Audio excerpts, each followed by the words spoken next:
There's always going to be some part of motorsport that you just don't understand, whether that's some piece of aero trickery, some rule change, the overall rule book, or the flag rules, stuff like that. You just might not understand it, and that's fine. As such, there will be channels such as this one that will try to explain how stuff works, or just clear some stuff up that happens in motorsport news, like the stuff about Toto and Susie Wolff that happened towards the end of last year, where I said what was supposed to have happened and how it's nothing to get worked up about because everybody was just slinging accusations left, right and centre. At least, that's how I do things anyway. If you have a question, I'll try and explain it. But there is one thing that people do look at and go, how the hell is this supposed to work? And that's the NASCAR playoffs. This has become a bit of a meme in racing because it's one of those things that people just don't understand. Even some people that watch NASCAR. Because playoffs, those are for team sports.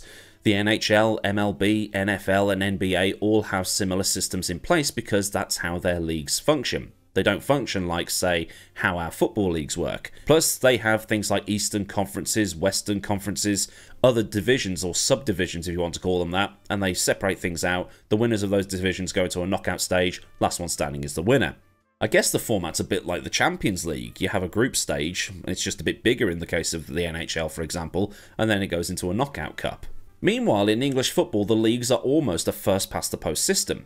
In the English Football League, the 3 worst performing teams in the Premier League will drop into the Football League Championship, while the top 2 from the Championship gain automatic promotion to the Premier League. The teams in 3rd down to 6th go into a playoff. 3rd place 6th, 4th place 5th. They play a home leg and an away leg. The winners of the 2 legs on aggregate meet each other at Wembley, and the winner gets to go to the Premier League. So it's a case of the team that finished 6th ending up getting promoted. It happens. It's not exactly fair, but you know what's happening. So why does NASCAR have a system like this? Because here's the weird thing, right? I understand the rules of baseball, I understand the rules of American football, and I understand the rules of ice hockey. But the NASCAR playoffs, I've just got no clue. Beauty vloggers, they've got Get Ready with me. Well, today we've got Understand the NASCAR playoffs with me. I might even put like cheesy ukulele music in the background to try and give off the effect while talking about how I go shop at Waitrose and have HelloFresh delivered to my house because I'm a YouTuber. Of course I have HelloFresh. I'm obsessed, guys. Now, if you've got a daughter or a sister or a girlfriend that watches that kind of content, you'll know exactly what I mean. Can't believe I pulled that off. The playoffs have been the case for about 20 years. Well, it is 20 years this year that it first came in. The playoffs were dreamed up by NASCAR because it's purely to do with television and keeping everybody's attention for the longest time. This is because NASCAR, at the time the playoffs start, begin to coincide with the start of the college football and NFL seasons, and also with the winding down of the Major League Baseball season and the World Series. And if the season was wrapped up at a mathematical level before the end of the season, such as how Formula 1 has the last couple of years, then NASCAR risks losing television audiences to those other sports. These playoffs have often been called the Matt Kenseth rule, and that's because in 2003, the last time NASCAR used the first-past-the-post system, Matt Kenseth won the championship in what was considered to be the most boring way possible. He won 1 race all season. He won the 3rd race of the season at Las Vegas and then that was it. Sheer consistency with 25 top 10 finishes for the rest of the year enabled him to win the season overall, and there was also the perception that he was a rather dull driver and personality. Conversely, Ryan Newman won 8 races that season, but crashed too often, which undid any points he got for winning. But Kenseth wasn't the full reason. It's one of those urban myths and it's just a coincidence they brought this in after one of the most boring championship wins in history. NASCAR was always intending to fiddle with the system because they wanted to put an emphasis on drivers winning, and the whole Matt Kenseth rule stems more from NASCAR changing the points system in 2004 to award more points for a race victory, and this meant that winning made a bigger impact than just being consistent. Formula 1 changing its point system in 2010 springs to mind. The gap between winning and second was now 7 points rather than 4, or 8, assuming that the winner also gets the fastest lap once that rule came in. But as it turns out, a playoff system had been trialled by the United Speed Alliance Racing Organisation as early as 2001. The teams in the North and South division of their short track series would go into a 5-race playoff to determine an overall winner. It was called the Ford Champions Playoff, or a similar name, in honour of the Hooters racing team members including Alan Kulwicki, who were killed in a plane crash in 1993. Only 4 of the races were held, one of them was cancelled due to 9/11, and NASCAR started looking at how to implement it into their series, because they were in a boom period at the time and they needed to somehow compete with the baseball and the hand egg. So, the point scoring system. In 2004, when this was introduced, NASCAR increased the points for a first place from 175 to 180, and they'd increase it again in 2007 to 185. It would go, at least in 2004, from 180 down to 54th, as that's the last points paying position. But you can also bag 5 points for leading a lap and another 5 points if you lead the most laps in a race. Just for the sake of not making the text so small you can't read it, I've limited the amount of positions on the screen. There are also caveats to this system. It's based off how many drivers qualify for a race. So if only 30 drivers show up and you finish last, then you get the points that they would issue for 30th. If 45 drivers show up and you finish 44th, you're still going to end up with less points than you would have got anyway, if that makes any sense. Yeah, this is crazy, and I haven't even got to the playoffs yet. But in 2010, they changed the system once more. It became 40 for a win and then went down to 35 in second, and then 1 point all the way down to the last available position, which was 43rd in 2010 and then 40th in 2016. And then there's the stage points. As far as I can tell, these are added in on top for those final positions by the time the checkered flag finally falls. And stage racing is another thing that NASCAR cops a lot of criticism for. So win everything, you get 60 points. Finish second in the first 2 stages and then crash out to finish 36, you'll still get 19 points. It's claimed that this incentivizes the drivers to drive 100% all the time and don't have to fuel save, tyre save and all of that, because you're going to get your competition cautions to reset the field anyway. Probably. Probably, as far as I can tell, I assume, I can't find. Advance warning, get used to hearing those phrases. So when the season is concluded, NASCAR enters a 10-week postseason. When the season reaches this point, the top 16 playoff drivers have their points reset to 2,000, and then the playoff points are added on top of this. Oh yeah, they get extra points. I'm gonna go and make some more coffee.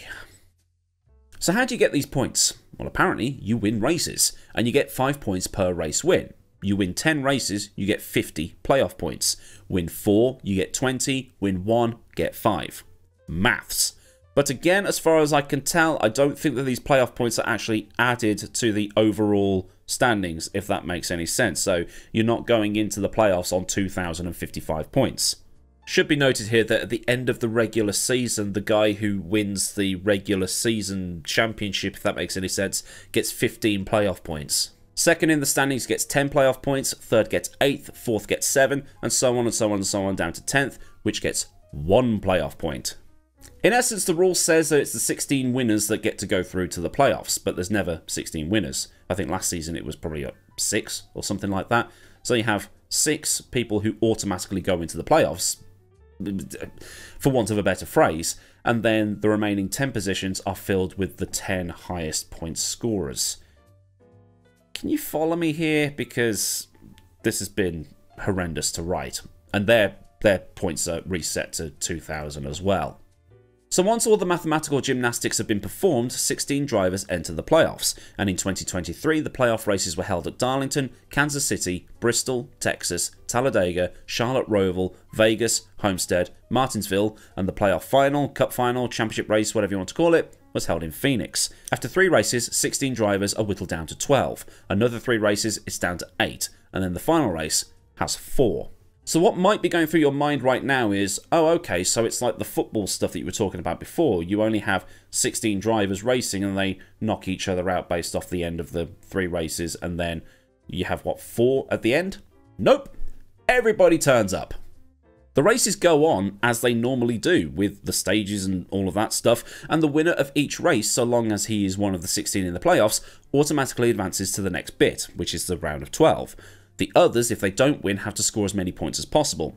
Those who don't are out, and those who go out have their points set as is. In 2023, those who went out in the round of 16 were Joey Logano, Kevin Harvick, Michael McDowell, and Ricky Stenhouse Jr.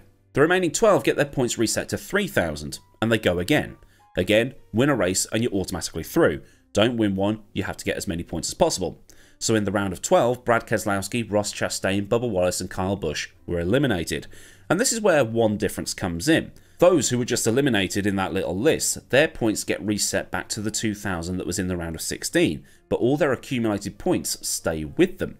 So it can result in some weird things happening, like Kyle Busch finishing in 14th, while Keselowski, Chastain and Wallace all finish together higher up.